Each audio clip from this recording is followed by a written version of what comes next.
So I just picked up JLA, The Tower of Babel Deluxe Edition. This is an iconic story written by Mark Waid and illustrated by Howard Porter. And I've heard that this story is incredible. So I picked up the deluxe edition. So I've never read this before. So what I'm going to do is I'm going to take off the wrapping. And then I'm going to read it. And then do a review. Spoiler review, non-spoiler review. So I'm going to start reading. And then tell you guys what I thought. But first, let's take the wrappage off. Because why not? That'd be kind of fun.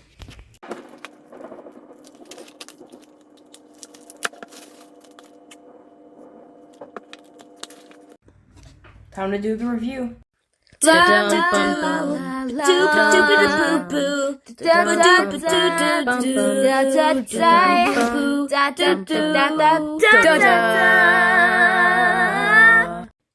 Alrighty, so I just got done reading Tower of Babel, and holy crap. But before we start, I'm going to do what I always do. I look at the book, talk about the build of it and everything, and then I go into spoilers, and then I will give you a little time thing. But that's not, we're still not talking about spoilers yet.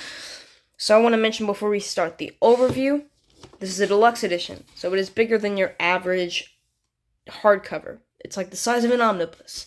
And I kind of specifically chose this book to talk about, because the funny thing is, if you like this book, or if you enjoyed Tower of Babel, and you haven't checked this out, read this. It's kind of like, it has some of the themes from Tower of Babel in here, so check this book out if you haven't. It's a great book. But back to Tower of Babel. So, on the dust jacket, the cover here is a beautiful art piece by Howard Porter, who I knew from his run on The Flash that he did with Joshua Williamson, which is another great book. But his artwork in here he's changed a lot, his art style. So this is his modern art style. So it's Tower of Babel. The art style is different because it's not a modern book, but this is a modern cover. So yeah, that's why it looks different. So what I said just kind of sounded like gibberish. That didn't really make sense. What I mean is, this cover was made specifically for this deluxe edition, so this cover is new. So let's look at it. Here you got JLA, The Tower of Babel Deluxe Edition, with Mark Waid and Howard Porter. Spine here, nice little design. Got another, so again, the artwork looks different than it does now. So this goes for $35 in the US, but I got it for $20 on Amazon. That's why I bought it, and then $46 in Canada, printed and bound in Canada. I'm not going to show you all that kind of ruins the book. But this deluxe edition contains issue 18 through 21 of JLA, 32 through 33, and then 33 through 46, and then some secret files stuff. So Tower of Babel is only issue 43 through 46, so I'm only going to be reviewing that. I'm not talking about the other stories. They're good, but I'm just talking about Tower of Babel. That's what you guys came for. If you want me to review those, they're good. That's all I'm going to say. They're good. But this is not about those books. So inside on the flaps, you have this famous quote, "Superman, I did this to you." I'm not going to go into details on that for those who haven't read it yet. Also, so number one, if you read this and enjoy it, check out Batman Failsafe by Chip Zdarsky. Also, there's a movie. They make some changes, like who the villain is. It's a little different, but it's still the same plot, and it's called Justice League Doom. I have seen that movie probably a bajillion times. That was like the first DC movie I ever saw, and it doesn't. The funny thing is, I called it when I was like 2. I started watching it, and I called it the Justice League movie with bad words, even though there wasn't any bad words. That's the funny thing, is I thought the D word at the time was like crazy, and so I called it, and it only said it once, and I called it the Justice League movie with the bad words. I called it that for years. That's pretty funny. But anyway, so you don't read your books with the dust jacket on, but I'll show it just for this black end paper.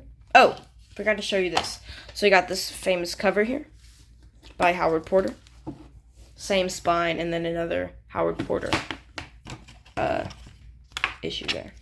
He's the one who does the artwork on this book. So you got a fly leaf, is actually what it's called, a fly leaf. Alright, so we're about to start the spoiler review. Right here, for all you non-spoilers, if you haven't read it, go to this time of the video for the non-spoiler review. So let's get started. Go to issue 43. Gotta go to issue 43 for this one. So all the stuff in the beginning is good, but that's not what this video is about.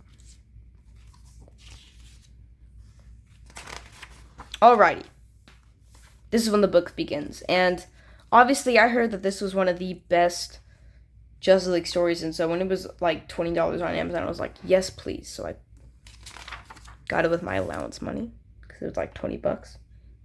So you got issue 43. And Talia and Raz or Ray Shagul, however you pronounce it. Raz Al is a villain. And they just start off with a punch. As you can see, Bruce Wayne going to visit his parents' grave. And I actually will say, in the movie, I think it's actually done better. He gets buried alive in his parents' grave. It's quite interesting. But you got, but this book starts off immediately showing how much stakes there are. So they do this to Batman, and then immediately Martian Manhunter gets, burnt pretty badly. So, if you've read it, then the basic plot is Ra's al Ghul gets, steals the files that Batman has on every member of the Justice League on how to defeat them. And his reasoning is that he feels like there needs to be some sort of way to defeat the Justice League, if they ever go bad or something like that. And so that's kind of the interesting thing. Both the Justice League disagrees and, are mad that he did this because he's kind of the one responsible. But they're like, that's kind of the interesting thing about this. In a way, Batman's kind of the villain and or the antagonist, but not really. Kyle Rayner gets messed up. All of the members get messed up in some way. So Martian Manhunter gets burned. Plastic Man gets frozen. Aquaman gets like this fear toxin. Wonder Woman gets this chip stuck inside of her to where she has to fight this thing that doesn't actually exist, and she's losing stamina. And Kyle Rayner is blind. Superman gets this weird, kryptonite thing, and it sucks his soul into something that's pretty weird.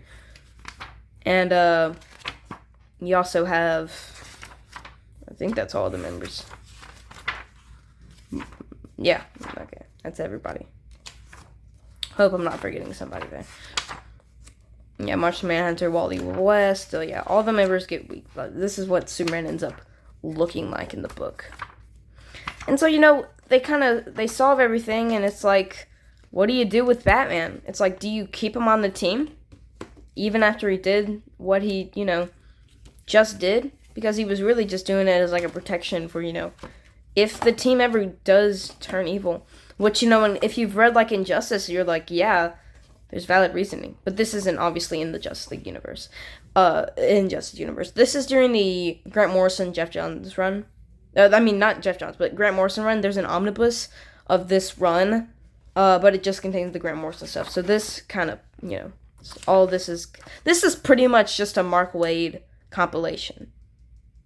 Because there's a lot of issues in here, and only 4 of them are the Tower of Babel. But it's called the Tower of Babel Deluxe Edition.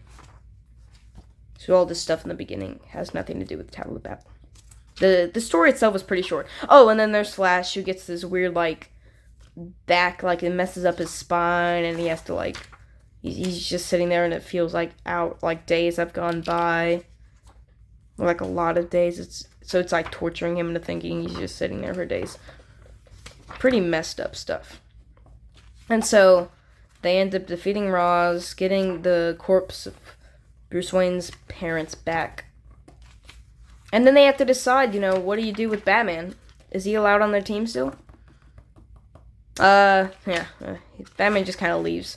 And though, also, the cool thing is in the back, you get this stuff with, Wally West telling Dick Grayson that he is no longer allowed, which is kind of neat. So now that I'm looking at this, let's say hi to the non-spoiler people.